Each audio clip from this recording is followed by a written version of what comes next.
Mike's on. Mike's on. All right, a little after 4, you'll hear both managers in a little while as we get ready for World Series Game 1 tonight, Keuchel against Kershaw. Mark DeRosa can be seen on MLB tonight as part of MLB Network's more than 30 hours of World Series coverage. But before that, we got to find out about him going in an interview. Imagine if DeRosa had become the Met manager. I mean, could you imagine? I might have had to go and be his bench coach. That's what I would have done next year. I would have been. I wouldn't get him on. I would have gone and be the bench coach for a year. What the heck? We would have had a good time. What's going on? How you doing, tell me Mike? about your experience with the Mets. Yeah, I was humbled by the opportunity. They reached out about 2 weeks ago, and flew down to Atlanta and met with Sandy and his staff, and really enjoyed the time we spent together. And did you do your homework? Did you go do your homework about how you would tackle the Met problems? But did you lay out a whole plan for them? Were you? I did not, Mike. You did not. Okay. I think ultimately, if the opportunity presents itself again in another organization, I think that's kind of what they're looking for. You have to do that. You have to be ready with the answers. So this was your first. You weren't ready for this, right? You weren't ready for the. You weren't looking for this. You weren't ready for it, right? Yeah, I think that's the big take away from it. And Sandy was amazing. I spoke with him at length when he called and told me that Mickey Callaway was going to get the job, and I was honest with him. I said, hey, anything I could have done differently. And we went into it. He said as such, you're not going to win these jobs on just charisma and class. No, you got to come in with a whole plan. You got to have a whole setup. And I didn't know you wanted to do this, but if you do, you have to have a whole way to interview. And in the NFL, they actually go through, seminars to teach these guys how to do it, because there are coaches that kept interviewing badly and not getting jobs, because you have to give them, the owners and the general managers want a plan from each guy that they sit down with. And that's what you got to come up with your game plan. You're absolutely right, and that's what I took away from it. When I hung up with Sandy, and he said they were going in that direction, there was a part of me that was not surprised by it. But the minute the phone call ended, I got to be honest with you, I was disappointed. I wanted the opportunity. Wow. I wasn't. Do you think you're ready to manage? Do you think you're ready to manage? I think I'm ready to manage personalities. I think I'm a leader of men.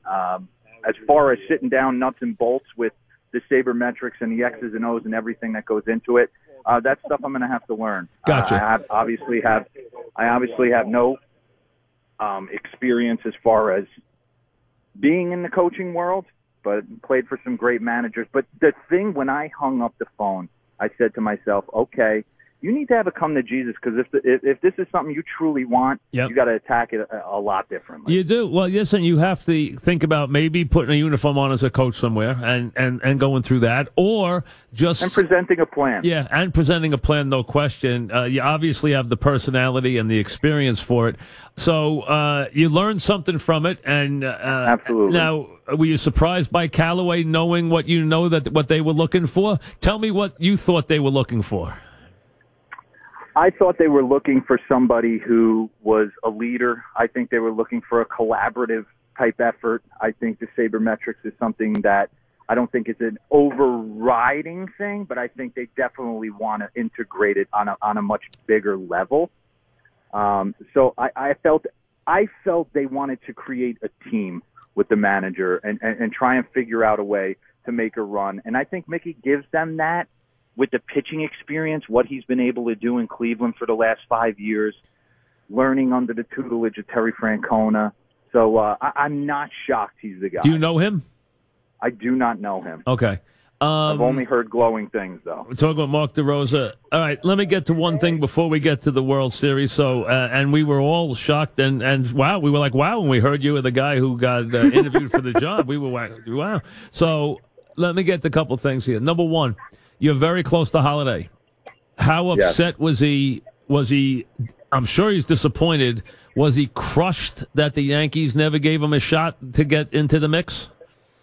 I don't think he'd ever admit that to me. I know he was disappointed. I think he felt like those matchups in those moments he was going to be able to handle.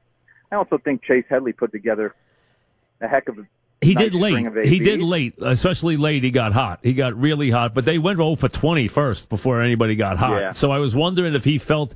I always thought it just seemed like they had the wrong pitcher on the mound too many times. I thought, too bad, because I wanted to see him get a shot, because I thought maybe he could get hot at the DH spot, you know? I agree with you. I just felt like ultimately the same thing happened to the Yankees that happened to Cleveland last year. And I know you're going to peter out at some point if you run your bullpen into the ground like that, but I just felt that game 2 that changed the whole dynamic. They were able to find it. I just felt like Robertson eventually got tired. Yep. The Chad Greens of the world eventually got tired.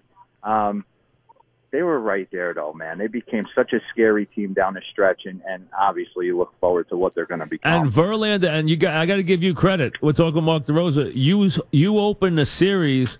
And you He's said, a beast, Mike. before the series started, you said Verlander, and you were prophetic because he pitched like Bob Gibson in the postseason. Well, I've studied this stuff. Yeah, I'm paid to watch a ton of games. Anyone who watched Justin pitch this year in Detroit knew his stuff was back. He was playing on a subpar team.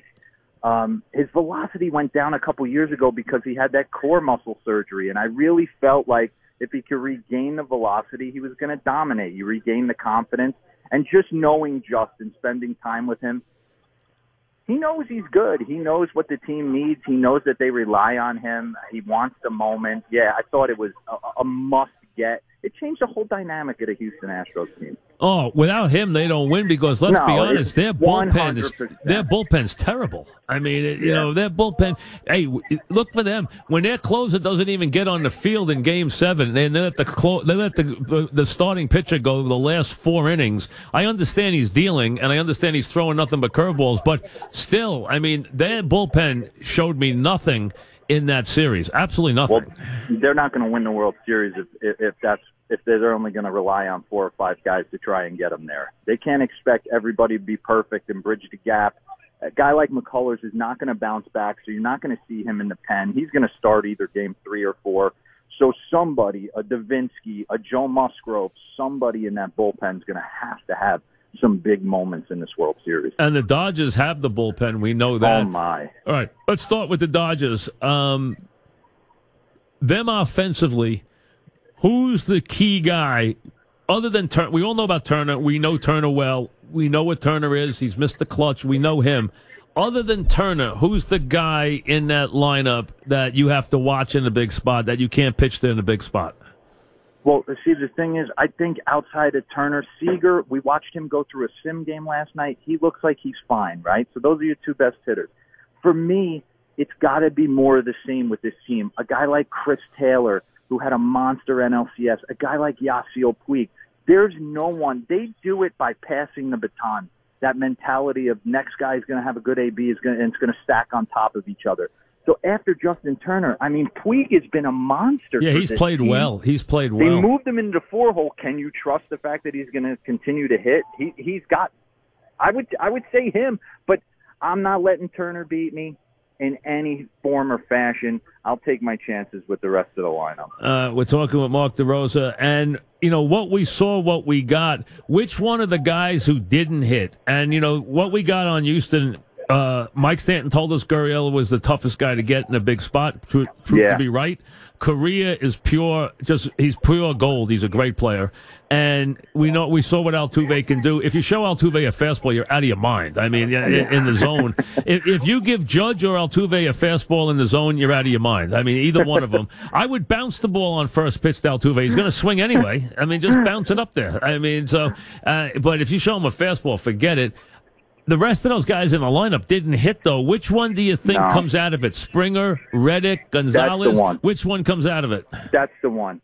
I think George Springer it needs to have a big moment. I think it could be tonight, to be honest with you. I think Clayton Kershaw, in kind of studying this game, I think what put Clayton Kershaw into the stratosphere was when he started incorporating that slider into his game about 5 years ago. I think take that out tonight. He's got to have a big-time curveball because this Astro team from the right-handed side, they hammer left-handed pitching, and they hammer stuff coming into them. fastballs in, sliders in. You saw what they did to Chris Sale and his slider. It was boom, boom, Bregman, Altuve right out of his chute in game one, set the entire tone. A guy like Springer, if Kershaw wants to, like, flex his muscle, it could be one of those situations where he gives up the long ball. How about Kershaw here? I mean, how much pressure in your mind does Kershaw in front of the world here? His team's finally in the World Series. Here they are. This is his moment in time. I mean, he's going to be measured against Verlander, although they're not going to match up against each other. Does Kershaw have to come through in this spot? Will he be damaged if he doesn't?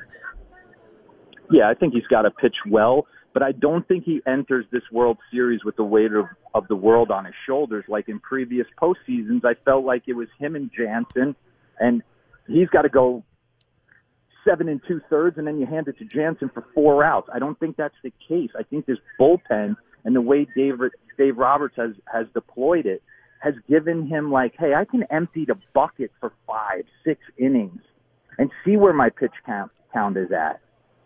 And then they can hand it to a guy like Maeda. They can hand it to a guy like Brandon Morrow.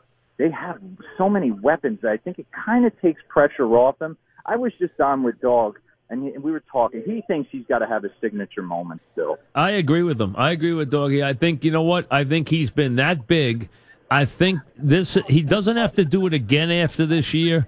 I think he has to take him home this year. I just think I think he does, because it's going to follow him if he doesn't. You don't know how many times you're going to get to the World Series. He's never going to get to the World Series again with a team this good, probably. This is his moment, and it's going to be interesting to see him pitch in this spot, especially against those right-handed hitters of the Astros.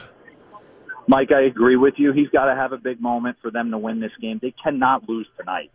You can't have Justin Verlander show up for Game 2 on the bus, up 1-0, Verlander against Rich Hill in this yard in this moment.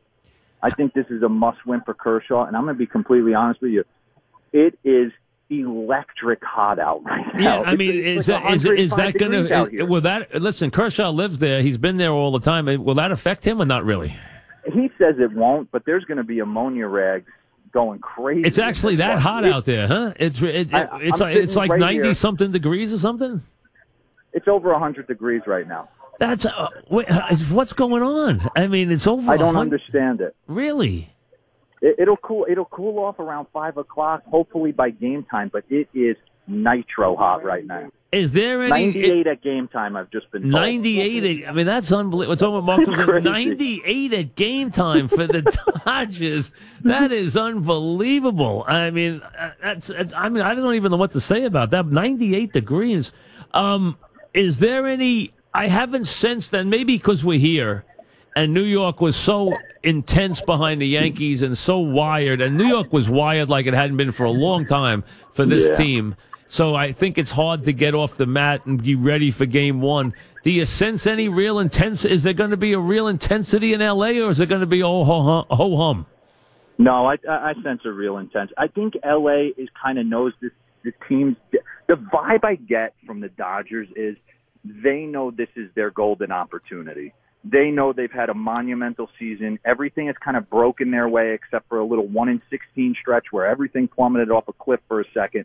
They know when we won it in 2010 with the Giants, everything just kind of fell in place. And I think that's the way they're feeling. The vibe I get from the Houston Astros is they're hungry to prove everybody that, I don't want to say wrong because they've been so good all year, but they got this kind of chip on their shoulder as they show up. I'll tell you, they were intimidated. I don't know if they'll be hurt by Dodger Stadium. They had a lot of trouble playing in New York.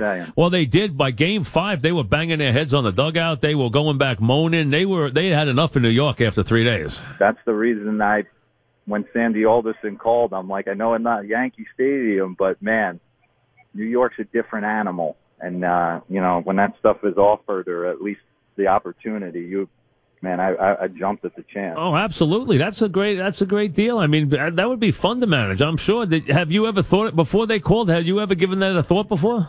Not one thought.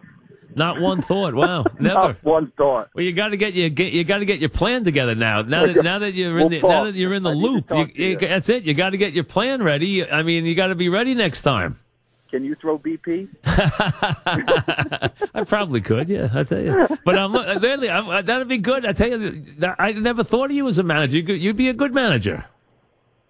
Yeah, you know what? It kind of something that has evolved over time. The last, I'd say 5 to 7 years that I was playing, I started to feel like the guys were gravitating more towards me and asking my opinion on a lot of things. So on a personal level, I felt like, it made sense. From an X's and O's standpoint, I think you got to get in there for a year or two and kind of see what's going on behind the scenes.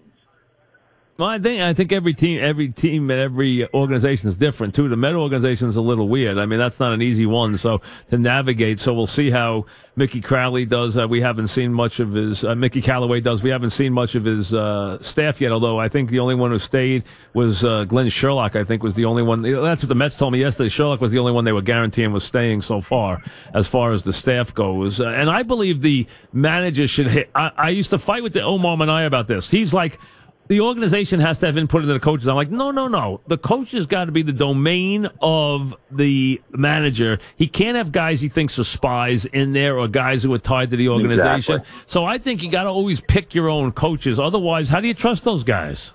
Well, I agree with you 100%. And like I said, if you got to have spies down here, what are we trying to accomplish? It should be an open forum to begin with. So why would I have to worry about one of my coaches going behind my back? I would feel like the general manager and myself would have to be on the same page on a daily basis, or it doesn't work. I totally agree. We're talking about Mark DeRosa. All right, who wins the World Series and why? I got a feeling. My gut feeling in talking to you, you're going with Verlander and Houston. Is that right? All right. So my gut feeling, my heart is with Brian McCann, my good buddy.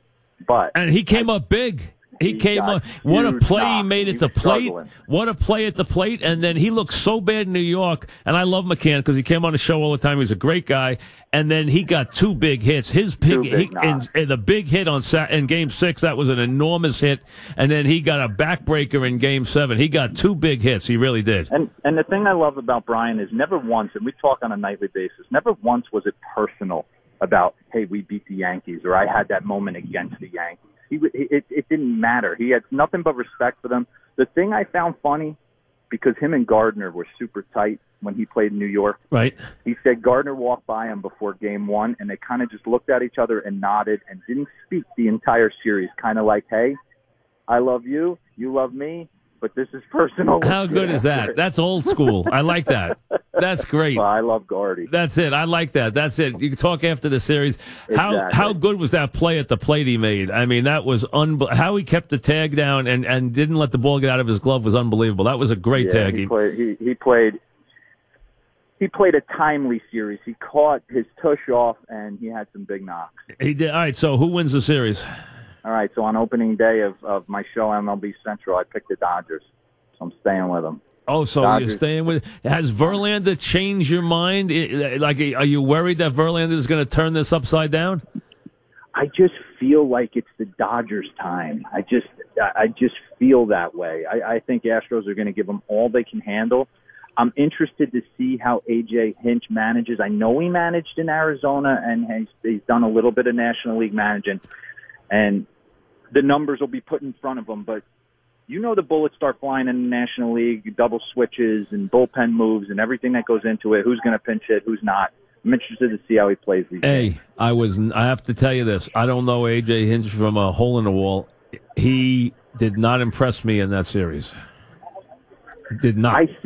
I think he got gun shy on his bullpen, and when he handed that ball to McCullers in Game 7, he wasn't taking it from him. I mean, it didn't matter. He was going 7 if it went 12 innings. Can you imagine that they threw 28 straight curveballs?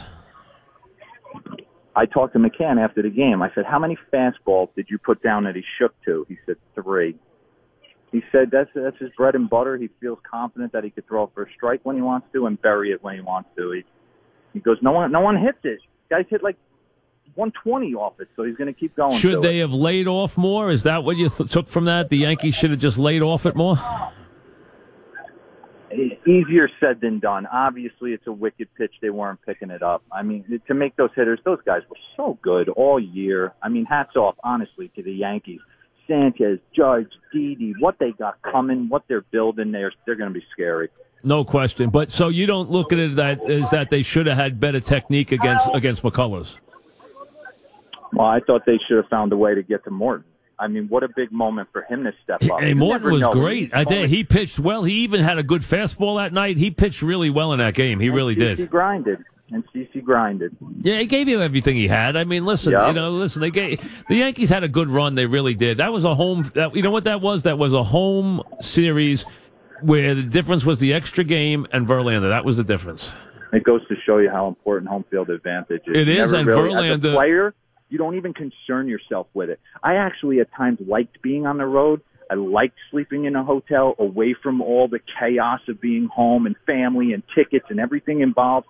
I like being in the hostile environment. I always felt it, but man, that goes to show you I'm dead wrong in that. Hey, the Yankees, except the Arizona series that year, the Yankees always played better on the road in the playoffs. Every year those great Yankee teams played better on the road. The one time they didn't was the Arizona series. That was it. Those games, they played better at home. They lost games 6 and 7 in Arizona. Other than that, they always played better on the road. Every year. This team, though, struggled on the road. It really did. Yeah, I mean, they're young. They're young, too. It's loud, it's young. They walked into a buzzsaw. They caught Verlander, who was just an absolute monster. You know who had the best at-bats was Bird. He had the best at-bats the last couple of days, by far. I mean, he's a John Olerud clone with more power. That's a good one. He really got a beautiful swing, doesn't he? Beautiful swing. Yeah, and a lot of power. Find a way to stay healthy. Yeah, that's the problem for him. That's exactly right. All right, listen, thanks. Congratulations on being on the short list, and you got to work on your technique there a little bit. And Dodgers in how many? 6, 7? How many? I'll go 6. 6. Thanks very much for coming on. Appreciate it. All right, Mike. All right, Mark DeRosa back after this.